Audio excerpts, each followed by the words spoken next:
أعوذ بالله من الشيطان الرجيم. بسم الله الرحمن الرحيم.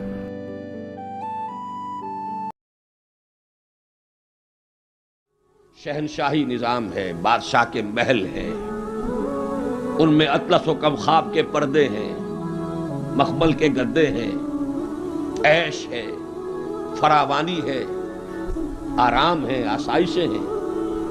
پھر جاگیردار ہیں، 20,000 منصبدار، 30,000 منصبدار. ہر جاگیردار اپنے علاقے کا مالک ہے.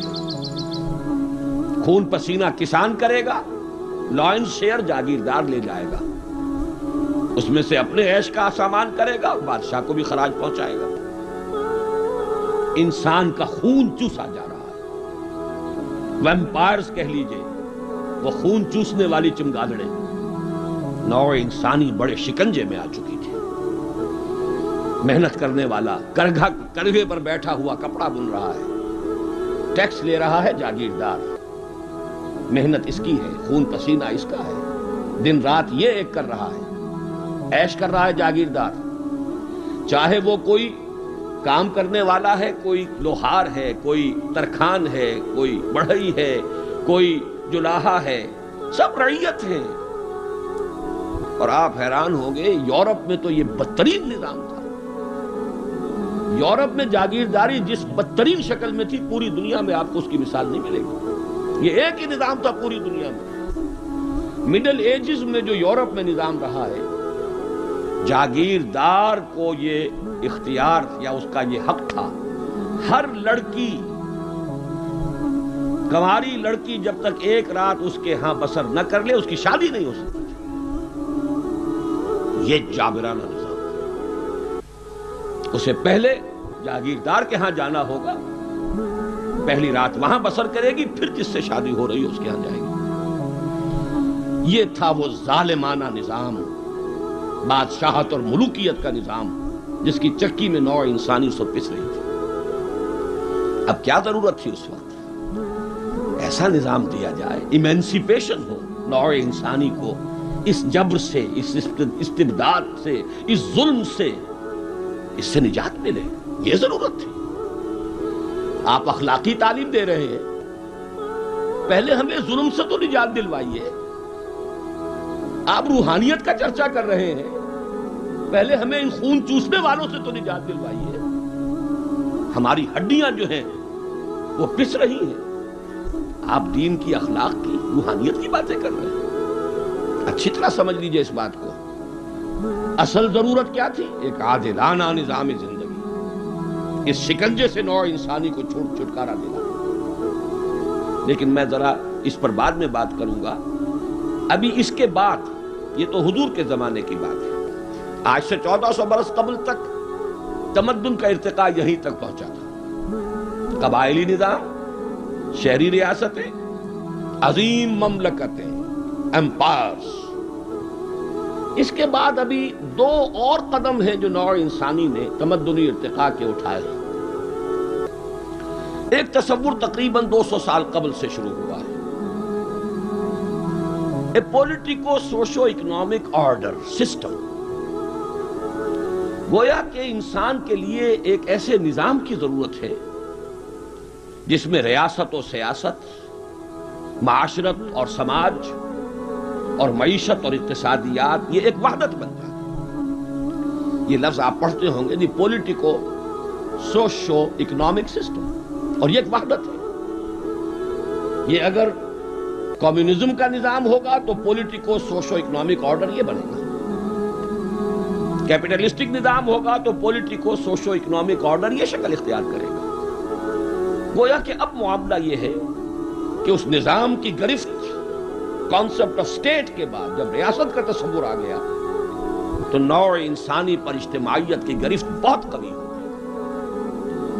بادشاہت کے زمانے میں پھر بھی اس کا امکان تھا کہ کوئی شخص جنگلوں میں چلا جائے، اپنے بچوں کو وہاں رکھے، جس طرح چاہے انہیں تعلیم دے، تربیت دے. لیکن جو جدید دور آیا، آپ اپنے بچوں کو کہاں لے جائیں گے؟ آپ کو یہی رہنا ہے. آپ کو اپنے بچوں کو انہی تعلیم گاہوں میں داخل کرنا پڑے گا جو اس نظام کے تحت چل رہی ہیں.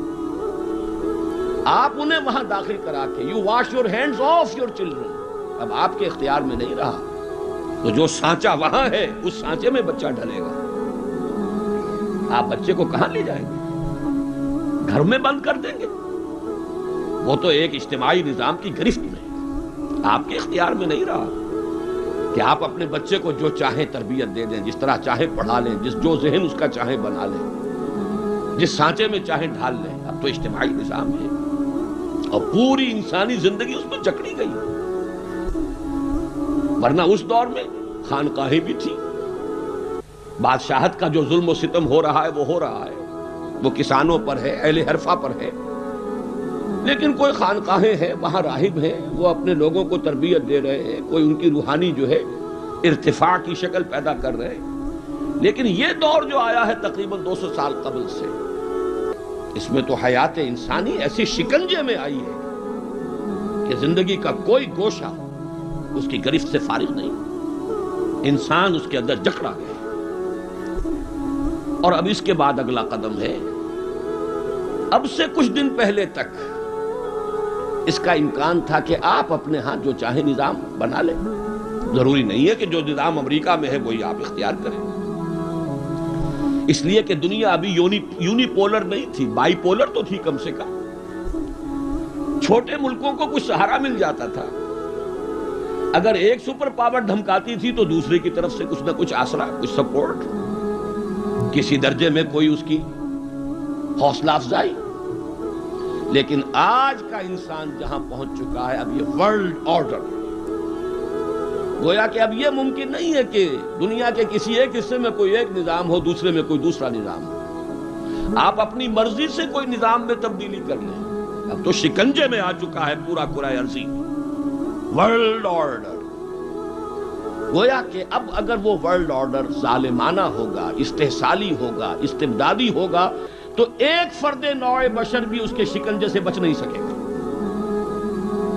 یہ ہے اس مسئلے کی گمبھیرتا، اس کی ہمگیریت، اس کی اہمیت۔ اس کو سمجھیے کہ اس دور میں انسان کو جس قدر شدید ضرورت ہے کہ وہ social order, politico socio economic system, it should be based on justice, fair play, equality, human fraternity۔ اگر ان اصولوں کے اوپر کوئی اجتماعی نظام قائم نہیں کیا جا سکا، اور ظلم چاہے وہ ڈسکریمنیشن کی شکل میں ہو، چاہے وہ سیاسی استبداد اور جبر کی صورت میں ہو، ریپریشن، چاہے وہ معاشی استحصال کی شکل میں ہو، جسے آپ ایکسپلائٹیشن کہتے ہیں، یہ تین مختلف میدان جو ہے، پولیٹیکو سوشل اکنامک سسٹم، ان میں ہوتا کیا ہے؟ یا سوشل لیول پر ڈسکریمنیشن ہے، یہ برہمن ہے، یہ تو پیدائشی اونچا ہے، یہ شودر ہے، یہ تو پیدائشی نیچا ہے، یہ کتنی ہی کوشش کر لے، کتنا ہی علم حاصل کر لے، کتنا ہی اپنے اخلاق کو سنوار لے، تو شودر ہی رہے گا۔ بیریئرز ہیں، امپیسیبل بیریئرز، ان کو کراس نہیں کر سکتا۔ یہ تو بہرحال افرو امریکن ہے۔ آج امریکہ کے معاشرے میں بھی آپ دیکھ رہے ہیں جو کچھ ہوا ہے کچھ ہی عرصے قبل، ساری تعلیم، سارا تمدن، قانون کی سطح پر کس قدر زور لگایا گیا، پوری جنگ انہوں نے لڑی ہے کہ یہ ڈسکریمنیشن ختم ہو جائے، لیکن discrimination is very much there, موجود ہے، اس کا جو رد عمل ہے وہ چند دنوں میں سامنے آ گیا۔ تو سوشل لیول پر ڈسکریمنیشن، اونچ نیچ، سیاسی سطح پر ریپریشن، جبر، استبداد، معاشی سطح پر استحصال، یہ تین ہیں وہ ظلم کی شکلیں کہ جو دنیا میں ان مختلف سطحوں پر ہوتی ہیں۔ آج کے انسان کی سب سے بڑی ضرورت یہ ہے کہ اسے ایک ایسا عادلانہ نظام دیا جائے جس میں ان تینوں سطحوں سے ظلم کا، جبر کا، استحصال کا، ڈسکریمنیشن کا خاتمہ ہو۔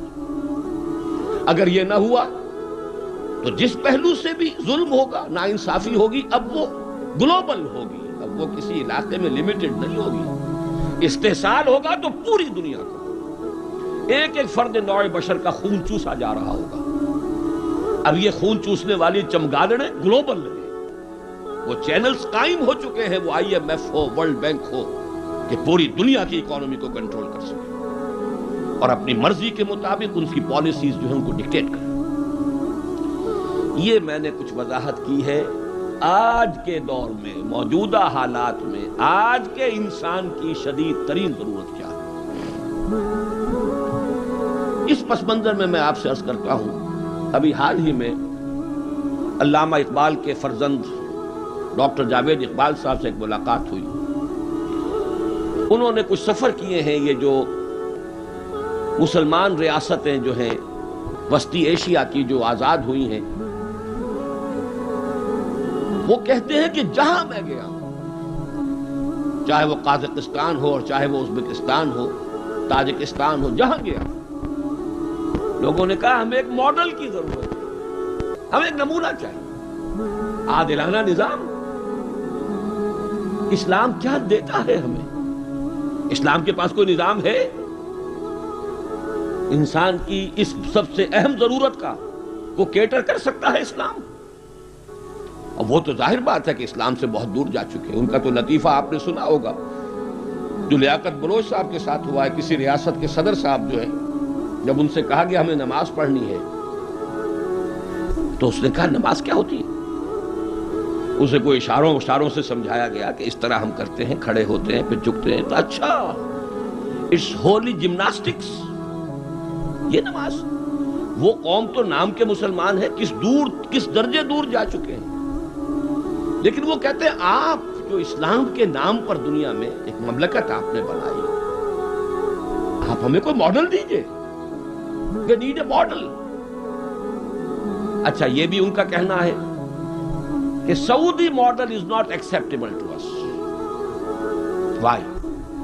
وہ تو مونارکی پر بیسڈ ہے، وہ تو ان کے محل بنتے ہیں، اربوں ڈالر کا ایک ایک محل بنتا ہے.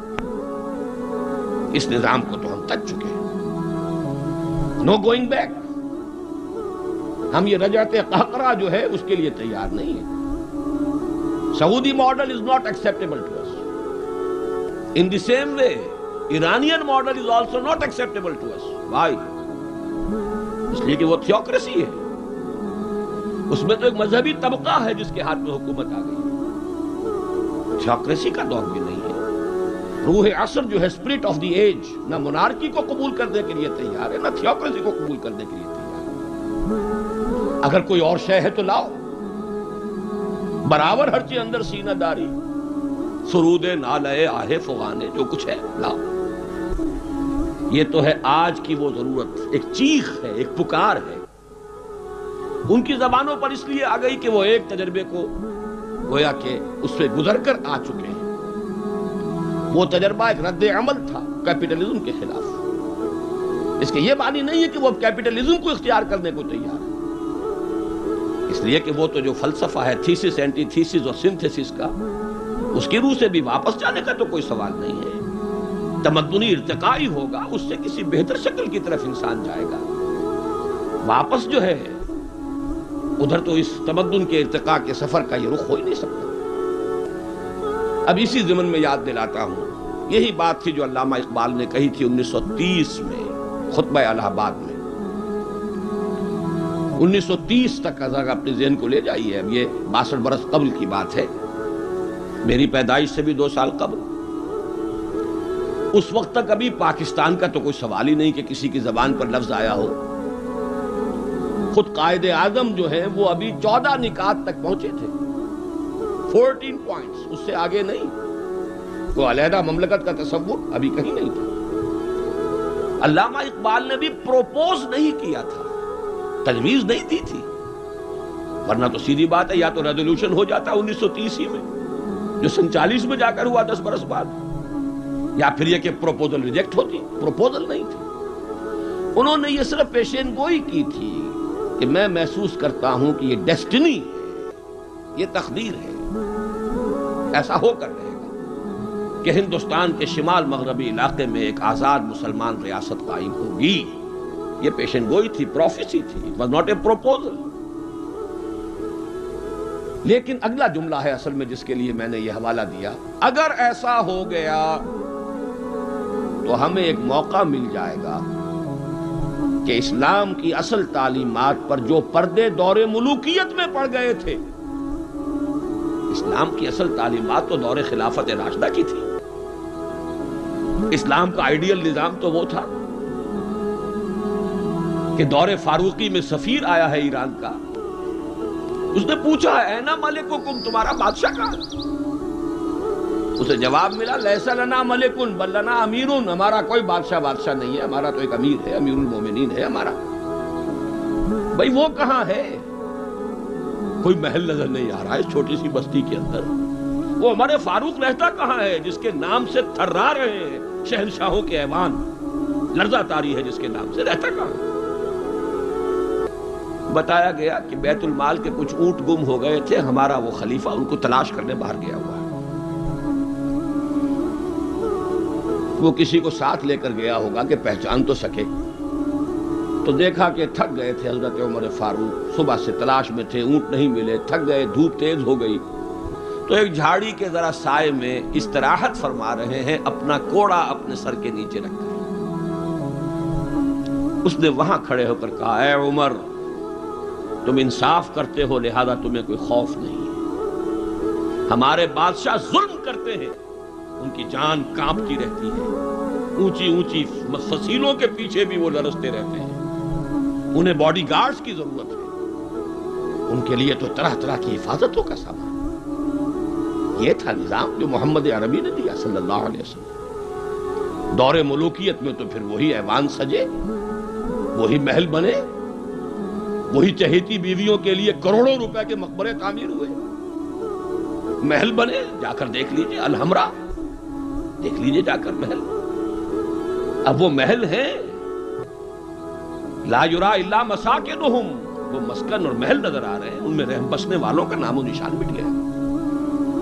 لیکن یہ کہ دور بنو امیہ میں تو پھر بھی ابھی اس طرح کے محل نہیں بنے تھے. دور بنو عباس میں آ کر تو ملوکیت جو ہے اپنی پوری شدت کے ساتھ اور پوری تمام شان و شوکت کے ساتھ دوبارہ جو ہے ظاہر ہوئی. تو یہ اسلام کی تعلیم پر جو پردے پڑے ہیں, جو سرمایہ داری پھر آ گئی, جاگیرداری پھر آ گئی, بہانوں سے سود کو جائز کیا گیا, بیع مؤجل کے حوالے سے ہی سود کے لیے راستے کھول دیے گئے, یہ سارے جاگیریں دی جا رہی ہیں, یہ سارا کا سارا نظام آ گیا. ظاہر بات ہے جسے سعودی ماڈل درکار نہیں, جسے ایرانین ماڈل منظور نہیں, وہ اس ماڈل کو کیسے پسند کرے؟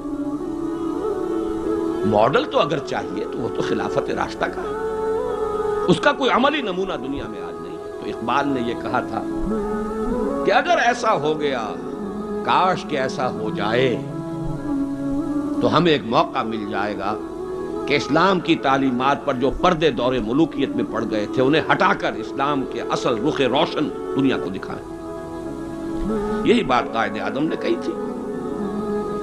ہمیں پاکستان اس لیے مطلوب ہے کہ عہد حاضر میں اسلام کے اصول حریت و اخوت و مساوات کا ایک نمونہ دنیا کے سامنے پیش کر سکے.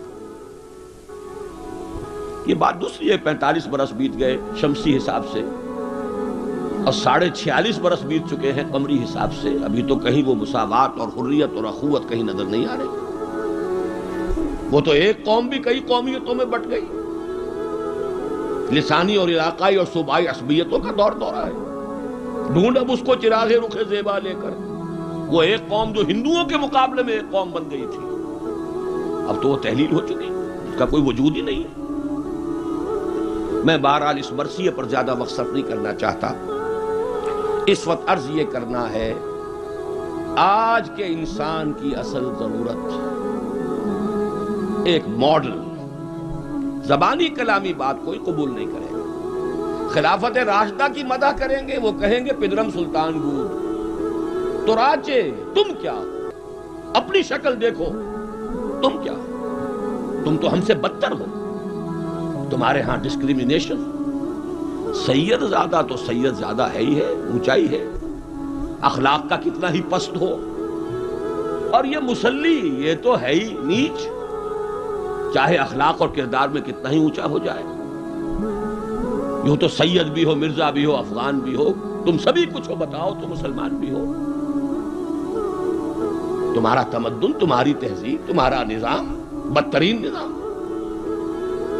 بڑے پیارے اشعار کے علامہ اقبال نے کہلوائے تو ہیں ابلیس کی زبان سے, اصل میں اس کے پردے میں پیغام اپنا دیا ہے. اور ان کی یہ نظم جو ہے ابلیس کی مجلس شورا ان کے انتقال کے بعد چھپی ہے. یہ آخری دور ہے ان کا. اس لیے میں کہا کرتا ہوں کہ اقبال کا پیغام اگر دیکھنا ہو امت مسلمہ کے نام تو یہ نظم جو ہے ابلیس کی مجلس شورا یہ ان کا آخری پیغام. یہ ظاہر بات ہے کہ وہ کوئی نبی تو نہیں تھے معاذ اللہ، عام انسان تھے، ذہنی ارتقاء کے مختلف مراحل سے گزرے ہیں. تو ان کا ارتقاء جہاں تک ہوا ہے اس کی آخری صورت جو ہے وہ نظمیں ہیں کہ جو ارمغان حجاز میں شامل ہے. جانتا ہوں میں یہ امت حامل قرآن نہیں، ہے وہی سرمایہ داری بندہ مومن کا دین. جانتا ہوں میں کہ مشرق کی اندھیری رات میں بے ید بیضا ہے پیران حرم کی آستی. عصر حاضر کے تقاضاؤں سے ہے لیکن یہ خوف، یہ ابلیس کہہ رہا ہے. عصر حاضر کے تقاضاؤں سے ہے لیکن یہ خوف، ہو نہ جائے آشکارا شرع پیغمبر کہیں. الحذر آئین پیغمبر سے 100 بار الحذر. حافظ ناموس زن یہ ہے معاشرت، مرد آزماں مرد آفرین. موت کا پیغام ہر نوع غلامی کے لیے، نہ کوئی فغفور و خاکہ نہ گدائے رہنشین. کرتا ہے دولت کو ہر آلودگی سے پاک و صاف، منعموں کو مال و دولت کا بناتا ہے امین. اس سے بڑھ کر اور کیا فکر و عمل کا انقلاب، بادشاہوں کی نہیں اللہ کی ہے یہ زمین. یہ ہے انقلاب. چشم عالم سے رہے پوشیدہ یہ آئیں تو خوب، ابلیس کہہ رہا ہے نا، چشم عالم سے رہے پوشیدہ یہ آئیں تو خوب. یہ غنیمت ہے کہ خود مومن ہے محروم یقین. یہ ماڈل آج کے انسان کی اصل ضرورت ہے. اب میں آپ کو بتاتا ہوں نبی اکرم صلی اللہ علیہ وسلم نے یہ ماڈل دیا کہ نہیں دیا. حضور صلی اللہ علیہ وسلم کا یہ ماڈل آج دنیا کا ہر باشعور انسان یہ ماننے پر مجبور ہے کہ آئیڈیل ماڈل. بدترین دشمنوں نے اقرار کیا. ایم این رائے 1920 میں لیکچر دیا اس نے، ہسٹوریکل رول آف اسلام، لاہور میں دیا. وہ کتاب اب بھی بھارت میں چھپتی ہے. اس نے کہا کہ تاریخ انسانی کا عظیم ترین انقلاب وہ ہے جو محمد نے برپا کیا صلی اللہ علیہ وسلم. گاندھی نے 1937 میں جب پہلی مرتبہ ہندوستان میں انگریزوں نے ہمیں کچھ تھوڑی سی سیلف گورنمنٹ دینی شروع کی تھی، 35 کا ایکٹ جو ہے گورنمنٹ آف انڈیا ایکٹ 1935، اس کے نتیجے میں پھر الیکشنز ہوئے سن 36 میں، اور پھر وزارتیں بنی اور پورے ہندوستان میں کانگریس کی وزارت. ہریجن میں مقالہ لکھا گاندھی نے اور اپنے ان وزیروں کو کہا، ہدایت کی کہ ابو بکر اور عمر کے ماڈل کو سامنے رکھنا. میں تمہارے سامنے ابو بکر اور عمر کی مثال پیش کروں. مجھے ایک واقعہ اور یاد آیا ہے. یہ تو چیز چھپی ہوئی ہے، ہریجن کا مقالہ ہے، اس کو تو کوئی شخص ویریفائی کر سکتا ہے. ایک واقعہ جو ہے یہ ایک روایت ہے. میں جب پہلی مرتبہ حیدرآباد دکن گیا تھا، یہ آج سے کوئی 10 سال پہلے کی بات ہے، وہاں ایک مولانا ابوالکلام آزاد انسٹیٹیوٹ ہے، اس میں میری ایک تقریر تھی. کھچا کھچ بھرا ہوا ہال. ایک صاحب جو گورنر رہے تھے، پرانے کانگریسی بوڑھے 80 برس کی عمر کے گورنر رہے تھے بہار کے، بھی نام مجھے اس وقت ذہن سے اتر گیا ہے، وہ ان کی صدارت تھی. وہاں میں نے تقریر کی مولانا ابوالکلام آزاد مرحوم کے ایک زندگی کے بارے میں. اب اس کا تفصیل میں یہاں بیان نہیں کروں گا. تو ایک صاحب جو وہاں ریٹائر ہوئے تھے عثمانیہ یونیورسٹی سے as head of the political science department, وہ مجھ سے ملے. انہوں نے ایک تو مجھے یہ کہا کہ آج تک ابوالکلام کے بارے میں اگرچہ میں نے 20 لوگوں کو پی ایچ ڈی کرا دی ہے مولانا ابوالکلام آزاد کی زندگی اور ان کے خیالات، افکار، نظریات، ان پر 20 کو میں نے پی ایچ ڈی کرائی ہے اپنی نگرانی میں، لیکن اتنا کلیئر کانسیپٹ میرے سامنے ابوالکلام کا آج تک نہیں تھا. اور وہ 2 جملے میں بیان کر دیتا ہوں. میں نے یہ کہا کہ ابوالکلام کی زندگی کے 2 دور تھے، 1912 سے لے کر کا اور 1920 تک کا ابوالکلام یہ تسلسل تھا تحریک شہیدین کا. سید احمد بریلوی رحمۃ اللہ علیہ اور شاہ اسماعیل شہید رحمہ اللہ، ان کی جو تحریک جہاد تھی اس کا معنوی تسلسل ہے ابو الکلام الہلال اور البلاغ والا ابو الکلام۔ لیکن پھر 1920 میں اس نے ہمت ہار دی، ماحول سے تعاون نہیں ملا، مخالفت ہوئی علماء کی طرف سے، اس کھاتے کو بند کر کے حزب اللہ کا کھاتا، حکومت الہیہ کے قیام کی جد و جہد، یہ چیپٹر کلوز کیا ابو الکلام نے۔ 1920 سے لے کر اور پھر 1958 تک، اپنے انتقال تک کا یہ جو دور ہے ابو الکلام کا، یہ ہے 1857 کی جنگ آزادی کا تسلسل۔ اگر آپ کے ذہن میں اپنی پچھلی صدی کی یہ دو تحریکیں ہوں، 1930 کی جو تحریک تھی 1830 کی، 1826 سے لے کر 1831 میں پھر شہادت ہوئی ہے بالا کوٹ میں، یہ جو تحریک تھی اس کا تسلسل ہے الہلال اور البلاغ والا ابو الکلام۔ 1857 میں جنگ آزادی تھی، انگریز کے خلاف بغاوت، اسے غدر کہتے تھے، اب جنگ آزادی کہتے ہیں۔ انگریزی دور میں ہم نے جب تاریخ پڑھی تھی تو وہ غدر کے نام سے تھی، اس میں ہندو اور مسلمان دونوں شریک تھے، متحدہ جد و جہد تھی انگریز سے نجات پانے کی۔ تو ابو الکلام کی 1920 کے بعد سے لے کر باقی زندگی جو ہے وہ در حقیقت مانوی تسلسل ہے اس جنگ آزادی کا جو 1857 میں لڑی گئی اور ناکام ہو گئی۔ ناکام تو وہ بھی ہو گئی، تحریک شہیدین بھی ناکام، 1857 کی جنگ آزادی بھی ہو گئی۔ بہرحال انہوں نے ایک بات تو یہ بتائی، اور مجھے اصل میں جو یاد آیا تھا معاملہ وہ ان کے ایک اور قول کا تھا۔ 1917 میں وہ کہتے ہیں کہ میں علی گڑھ میں پڑھتا تھا، اس وقت تک وہ صرف ایک کالج تھا، ابھی یونیورسٹی نہیں بنا تھا، اور ہاسٹل میں رہتا تھا۔ تو ایک روز شور مچ گیا، گاندھی جی آئے، گاندھی جی آئے، گاندھی جی آئے۔ گاندھی ابھی نئے نئے آئے تھے ساؤتھ افریقہ سے، اور وہ گویا کہ انڈیا کے پولیٹیکل ہورائزن پر ابھی وہ ایک رائزنگ سن کی حیثیت سے تھے۔ شور مچ گیا، گاندھی جی آئے، گاندھی جی آئے۔ خیر وہ ہم نے ان کو گھیر لیا، کہا کچھ خطاب کیجیے۔ تو کہا خطاب نہیں، میں تو صرف دیکھنے آیا تھا، اور وہ گیا تھا، پہلے حاضری دی تھی سر سید کے قبر پر۔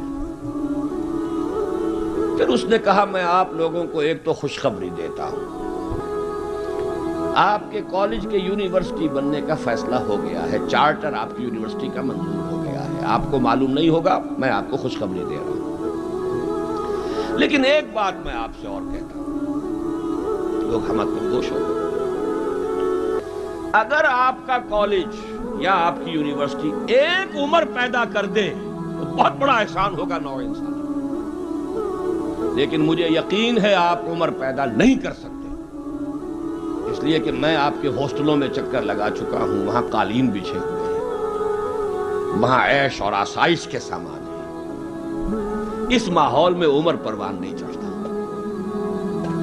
میں یہ سمجھتا ہوں کہ علامہ اقبال نے جو اشعار لکھے ہیں شاید یہ واقعہ ہی ہو کہ جو اس کی تحریک بنا ہو۔ تیرے صوفے ہیں افرنگی، تیرے قالی ہیں ایرانی، لہو مجھ کو رلاتی ہے جوانوں کی تن آسانی۔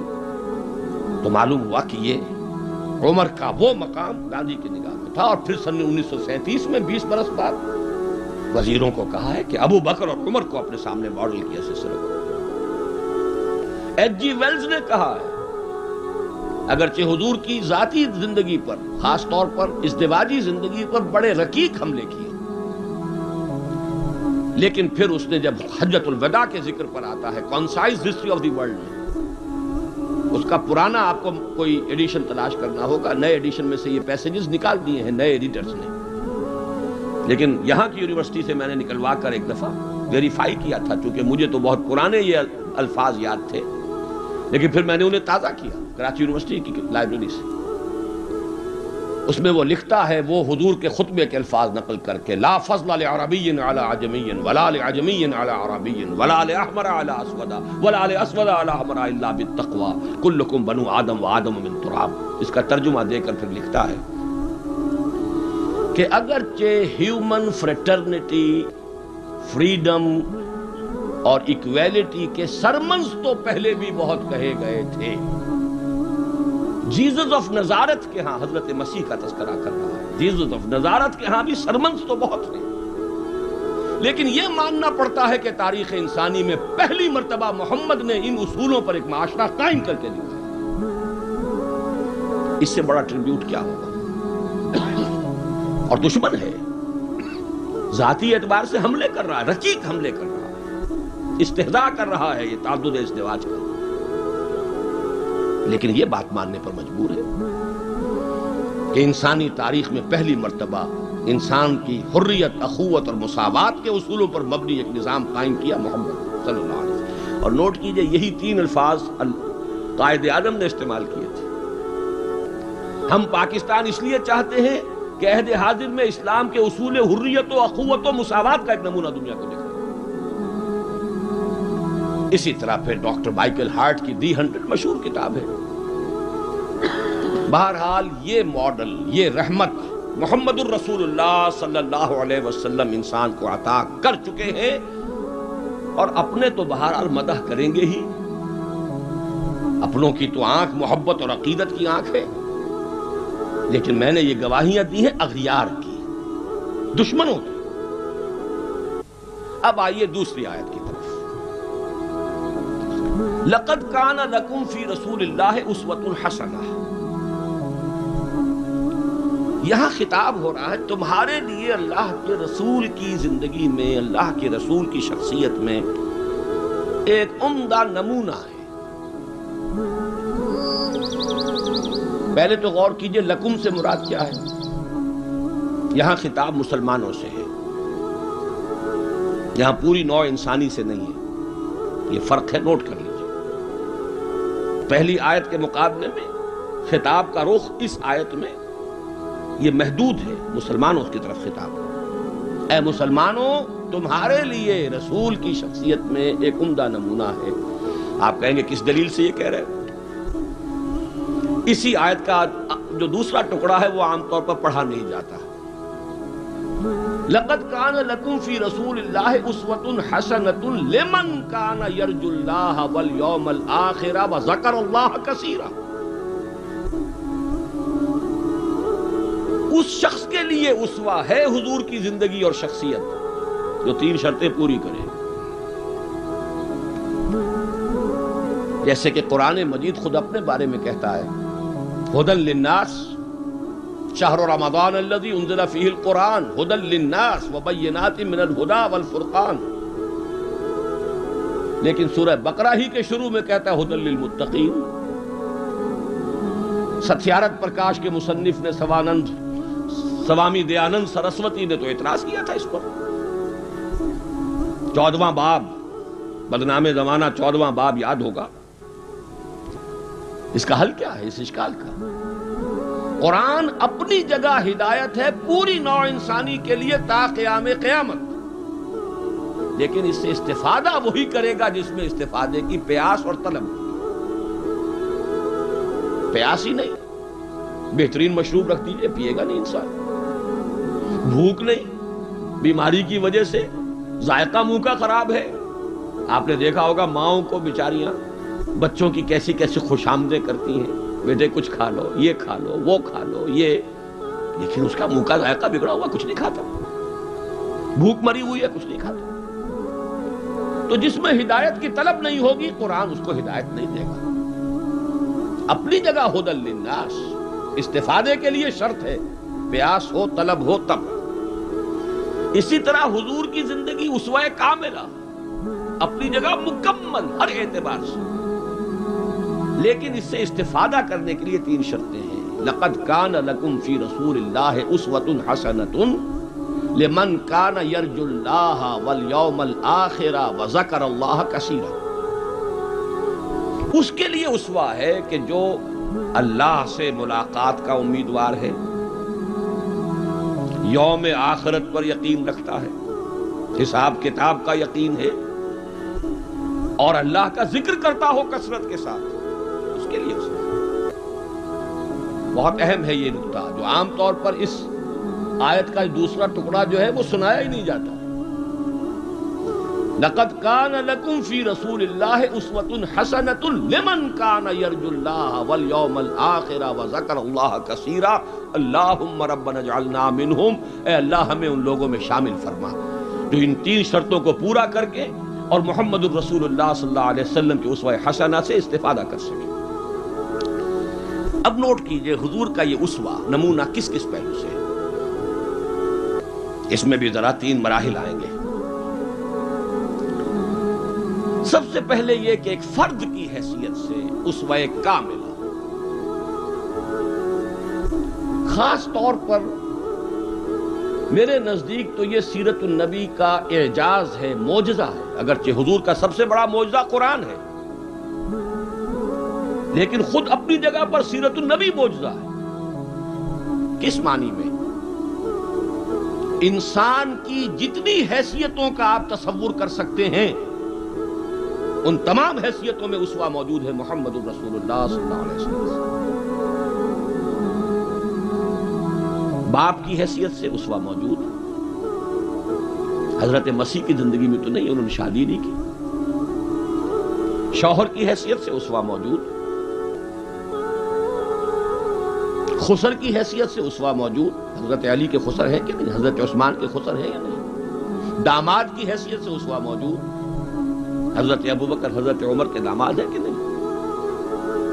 پھر ذرا غور کیجئے، داعی کی حیثیت سے اسوہ، مبلغ کی حیثیت سے اسوہ، معلم کی حیثیت سے اسوہ، مربی اور مزکی کی حیثیت سے اسوہ، امام مسجد کے اعتبار سے اسوہ، خطیب مسجد کے اعتبار سے اسوہ، پھر میدان جنگ میں سپہ سالار کی حیثیت سے اسوہ، قاضی القضات کی حیثیت سے اسوہ، اور صدر مملکت کی حیثیت سے اسوہ.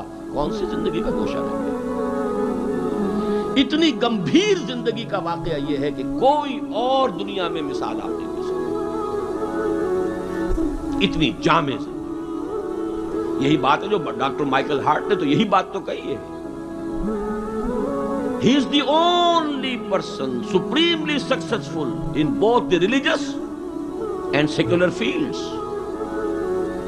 باقی عظیم شخصیتیں ایسی ہیں یا مذہب و اخلاق اور روحانیت کے میدان میں بلند نظر آئیں گی تو دنیا اور سیاست اور مملکت اور ریاست اور سپہ سالاری میں زیرو. گوتم بدھ کا ادھر اونچا مقام ہے، ادھر زیرو. حضرت مسیح کا ادھر اونچا مقام، ادھر زیرو. حضرت مسیح ابھی آئیں گے، دوسرا میدان بھی، اس میں بھی ان کی جولانیاں ہوں گی، لیکن اس وقت تک دنیا جس مسیح سے واقف ہے ان کی زندگی میں تو دوسرا کھاتا ہی نہیں، کھانا کھلا ہی نہیں. اور ادھر آئیے سکندر اعظم کہاں میکیڈونیا سے چلا ہے اور بیاس تک پہنچ گیا ہے 3 سال کے اندر اندر. لیکن روحانیت اور مذہب اور اخلاق کے معاملے میں زیرو سے کام نہیں چلتا، کوئی مائنس ویلیو لانی پڑے گی. اسی طرح اٹیلا، اسی طرح چنگیز خان.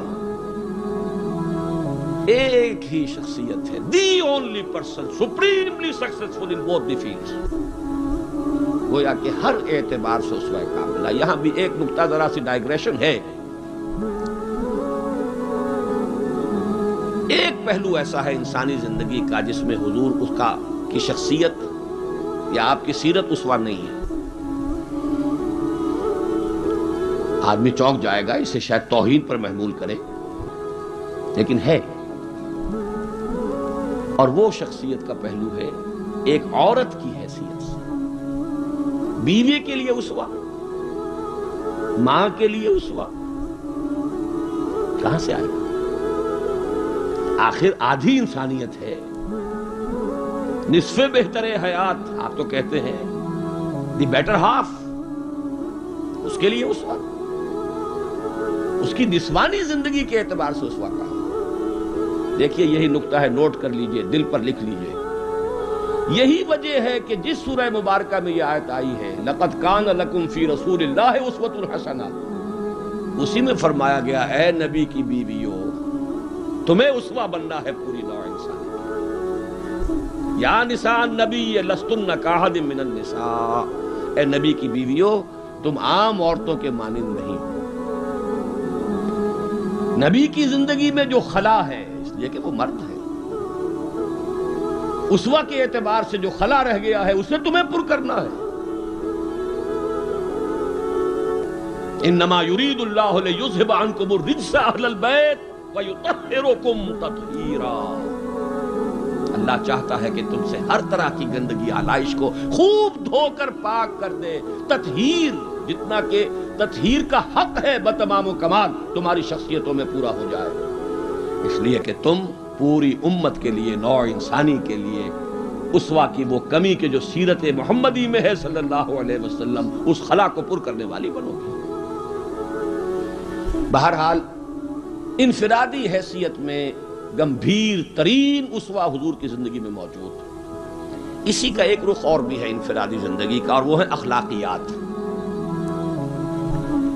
حضور کا اپنا قول ہے، انما بعثت لاتمم مکارم الاخلاق، مجھے اس لیے بھیجا گیا ہے، مبعوث کیا گیا ہوں تاکہ اخلاق کی بہترین جو بلندیاں ہیں ان کی تکمیل کر دوں، اتمام کر دوں۔ اس کا مفہوم کیا ہے، اس کو سمجھ لیجیے۔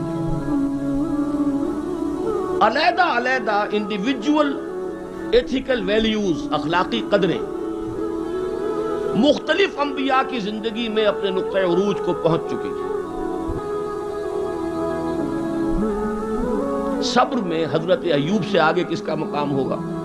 ان کے تو نام کا جز ہے ایوب صابر، محاورہ ہے صبر ایوب۔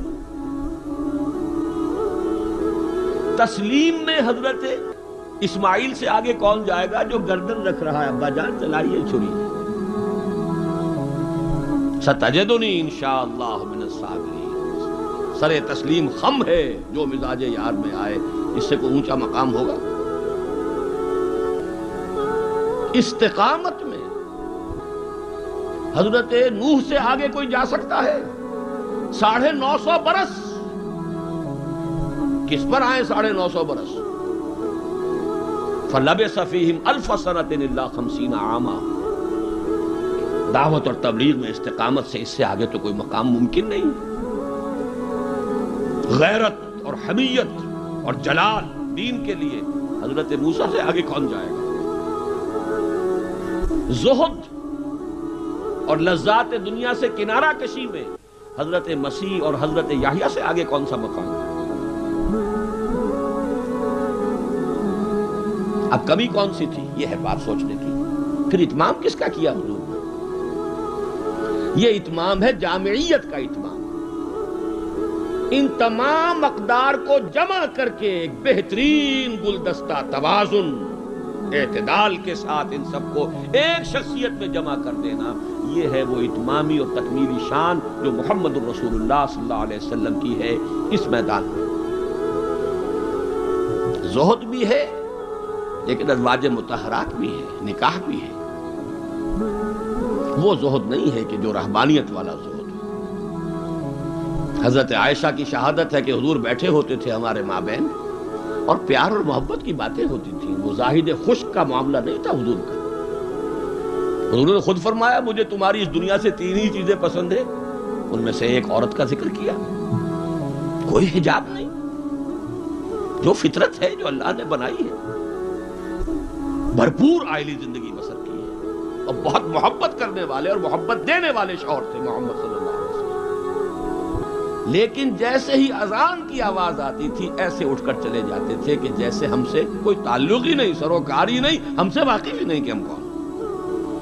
یہ ہے وہ درمیان قار دریا تختہ بندم کر دئی باز می گوئی کے دامن تر مکن ہوشیار باش۔ اچھا دیکھیے یاد آ گیا ہے، آپ کی بھی طبیعت اس وقت جو ہے میں تو دیکھ رہا ہوں آمادگی ہے، وقت کچھ زیادہ بھی صرف ہو جائے تو کوئی حرج نہیں۔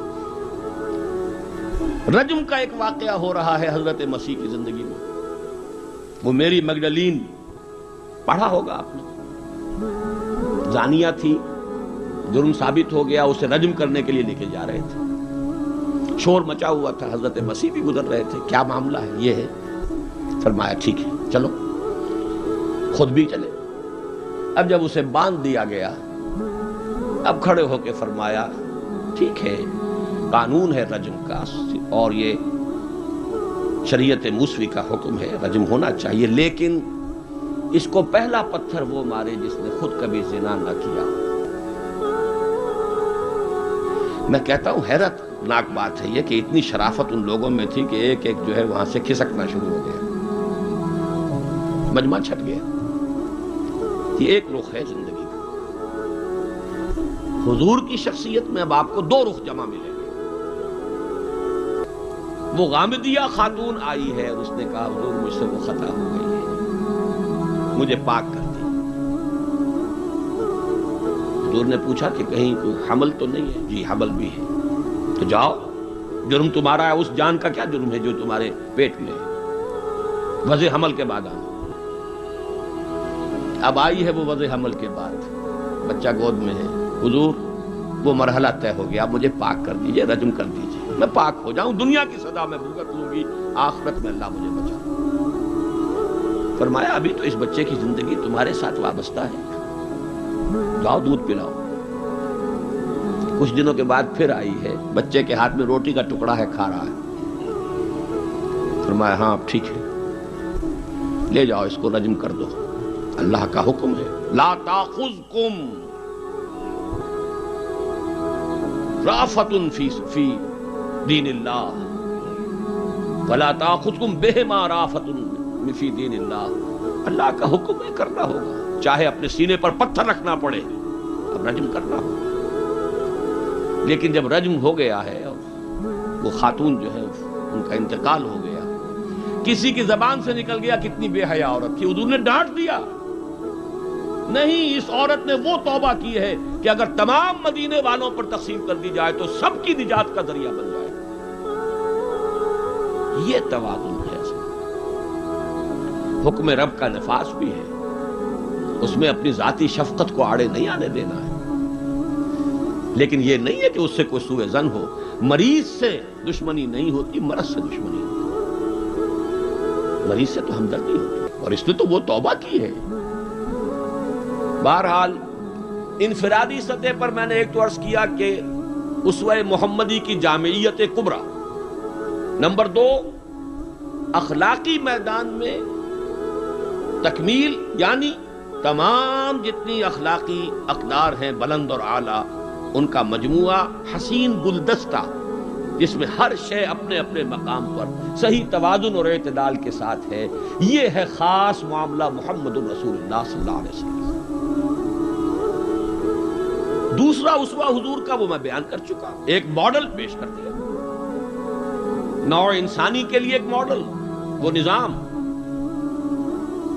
قائم کیا، کس نے کیا؟ محمد رسول اللہ نے کیا صلی اللہ علیہ وسلم. اگرچہ یہ نوٹ کر لیجئے کہ اس ماڈل کا جو اصل ہے دور، وہ ہے دور فاروقی. یہاں بھی کہیں آپ یہ نہ کہیں توہین کر رہا، دور نبوی نہیں ہے اس کا ماڈل. کیوں؟ حضور کی حیات طیبہ میں تو ابھی انقلابی عمل جاری تھا، ریولوشنری پروسیس تھا اپنے پورے جوبن کے اوپر. نظام قائم ہوا اور آپ کا انتقال ہو گیا، بلکہ آپ نے خود چوز کیا ہے. اللہم فی الرفیق الاعلیٰ، اے اللہ بس میرا کام پورا ہو گیا، اب میں مزید یہاں رہنے کو تیار نہیں. خود خطبہ دیا آپ نے. بلکہ اسے اگر سوء ادب نہ سمجھا جائے تو میرے دل میں تو ایک بات ہے کہ اگر حضور کے قدموں میں اللہ نے پہنچا دیا میدان قیامت میں یا عالم آخرت میں، تو شکوہ کروں گا کہ حضور آپ نے جلدی کی.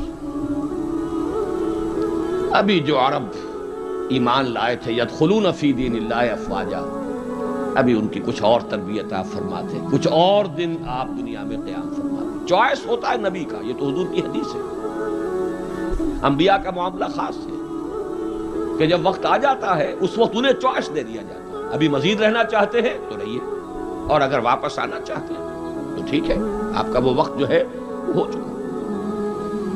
اسی پر تو حضور نے فرمایا تھا مرض وفات میں جب ذرا سا وقفہ ہوا ہے اور افاقہ ہوا ہے، حضرت ابوبکر نماز پڑھا رہے تھے مسجد نبوی میں، اور حضور پھر اپنے اس افاقے کی وجہ سے حضرت علی اور حضرت عباس رضی اللہ تعالی عنہما کے کندھوں پر اپنا ایک ایک ہاتھ دست مبارک رکھ کر مسجد میں تشریف لائے ہیں. حضرت ابوبکر ہٹنے لگے پیچھے. جب آپ امامت فرمایا، آپ نے اشارے سے کہا نہیں تو میں امامت کروں. حضرت ابوبکر کے پہلو میں بیٹھ گئے، کھڑے نہیں رہ سکے. اب آپ نماز پڑھ رہے تھے، حضرت ابوبکر آپ کی اقتدا کر رہے تھے، اور باقی پوری جماعت حضرت ابوبکر کی اقتدا کر رہی ہے. یہ خاص نماز ہے، یہ ایک ہی نماز ہے بس جو اس رنگ میں پڑھی گئی. اس نماز کے بعد آپ نے خطبہ دیا. اللہ نے اپنے ایک بندے کو یہ اختیار دیا ہے، چاہے وہ دنیا میں رہے اور چاہے وہ واپس آ جائے. بندے نے اللہ کی طرف لوٹنے کو قبول کر لیا. حضرت ابو بکر رو پڑے، باقی صحابہ نہیں سمجھے کہ یہ تو ایک خاص بات کہی جا رہی ہے، کسی اور کی حکایت ہے، کیا ہے۔ حضرت ابو بکر رو پڑے، سمجھ گئے کہ معاملہ کیا ہے۔ اب آپ نے فیصلہ کر لیا مراجعہ۔ بہرحال میں یہ عرض کر رہا تھا کہ حضور کی حیات طیبہ بہت گمبھیر انقلابی عمل ہے جو اس کے اندر چھایا ہوا ہے، اس میں پھر ابھی اس نظام کی برکات جو ہے وہ نمایاں نہیں ہے، موجود ہیں، نمایاں نہیں ہے۔ اسی طرح حضرت ابو بکر کے کل 2.25 سال، اور وہ بھی جس انقلاب کی تکمیل حضور نے کر دی تھی، اس کے خلاف جو کاؤنٹر ریولوشنری موومنٹس اٹھی ہیں ان کو کرب کرنے میں سارا وقت صرف ہو گیا۔ مسیلمہ کذاب اٹھ کھڑا ہوا ہے، فلاں جو ہے یہ نبیہ بن کر دعوے دار بن کر کھڑی ہو گئی ہے، اس نبی اور نبیہ کا نکاح بھی ہو گیا ہے، ایک طوفان۔ منکرین زکوٰۃ کھڑے ہو گئے ہیں، اور شاید آپ نے کبھی نوٹ نہ کیا ہو، نوٹ کر لیجئے، یہ سورت تو آپ پڑھتے ہی ہیں، اذا جاء نصر اللہ والفتح ورأیت الناس يدخلون فی دین اللہ افواجا، لیکن یہ کہ اس کی ایک برعکس تصویر بھی ہے، وہ دیکھ لیجئے کہ حضور کے انتقال کے بعد وہ جو فوج در فوج آئے تھے، فوج در فوج نکل بھی گئے تھے، یخرجون من دین اللہ افواجا، اور دارالاسلام جو ہے وہ صرف مدینے تک محدود ہو کر رہ گیا تھا۔ حضرت ابو بکر کی فضیلت جو ہے در حقیقت اسی سے ظاہر ہوتی ہے، with an iron fist and with an iron will، جس طرح آپ نے مقابلہ کیا ہے اور کرش کر دیا ہے تمام جو بھی قوتیں اٹھی ہیں۔ حضرت عمر تک گھبرا رہے ہیں، مشورہ دے رہے ہیں کہ دیکھیے ایک دم 3 محاذ نہ کھول لیجئے، حالات بڑے خراب ہیں، بڑے نازک ہیں، آپ نہ تو جیش اسامہ کو روک رہے ہیں، ٹھیک ہے آپ کا کہنا ہے کہ جس لشکر کا علم جو ہے حضور نے عطا کر دیا ہو، میں کیسے اس لشکر کو روکوں؟ پھر آپ مدعیان نبوت کے خلاف بھی لشکر بھیج رہے ہیں، وہ بھی سمجھ میں آتا ہے، وہ تو کافر ہو گئے، مرتد ہو گئے، لازماً ان کے خلاف تو جہاد کرنا ہے، لیکن کم سے کم ان زکوٰۃ کا انکار کرنے والوں کے معاملے میں سوچئے، نرمی کیجئے، تیسرا محاذ نہ کھولیے۔ انہوں نے نہ کسی نئے نبی کی دعوت کو قبول کیا ہے، نہ وہ ابھی نماز کا انکار کر رہے ہیں، بلکہ زکوٰۃ بھی یہ نہیں کہتے کہ ہم نہیں دیں گے، صرف یہ کہتے ہیں کہ ہم حکومت کو نہیں دیں گے، تو تھوڑی سی نرمی کیجئے۔ حضرت عمر کو ڈانٹ پلائی ہے حضرت ابو بکر نے، اے عمر تم دور جاہلیت میں تو بڑے سخت تھے اور بڑے ہمت والے تھے، اسلام میں آ کر کمزور ہو گئے۔ اور پھر وہ تاریخی الفاظ کہے ہیں، ایبدل الدین وانا حی، کیا دین کے اندر ترمیم ہوگی جبکہ میں ابھی زندہ ہوں؟ میری زندگی میں دین میں ترمیم نہیں ہو سکتی، خدا کی قسم اگر کسی اور نے میرے ساتھ نہ دیا تنہا جاؤں گا اور ان مانعین زکوٰۃ سے جہاد کروں گا۔ یہ آئرن ول اور آئرن فسٹ، ابو بکر رقیق القلب نحیف الجثہ انسان۔ لہذا اس 2.25 سال میں بھی اصل جو برکات ہیں ان کا ظہور نہیں ہو پا رہا۔